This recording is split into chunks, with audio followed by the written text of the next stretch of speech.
একটা পেশেন্ট মনে হয় পাইছি সামনে, ওই দেখেন।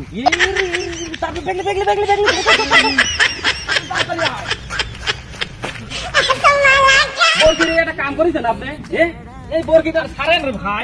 ও আমার কানে কানে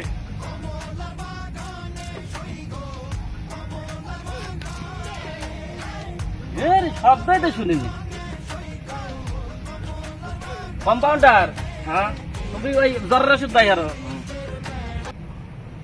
ভাই। এই ওষুধটা আপনার দিন 6 বেলা করে খাওয়াবেন, ঠিক আছে? মনে করি খাওয়াবেন। ও ভাই কি করছেন? আমার বরকির আইছে জোয়ার। কথা আগে করবেন না, ডাক্তারে যাইল। আচ্ছা আমি আপনাকে আগেই কইছিলাম, গ্রামের লোক আপনাকে মার বিধান সামনে দেখা হলে আপনি জোয়ার আইছে, আপনি জ্বরের ওষুধ দিয়ে দিচ্ছেন। ভণ্ড ডাক্তার। তুই আগে করলে আমি কি আপনি তো হলাম সাইকেলের তো নাইবে দৌড়তে চলে গেলেন। এই সব ডাক্তার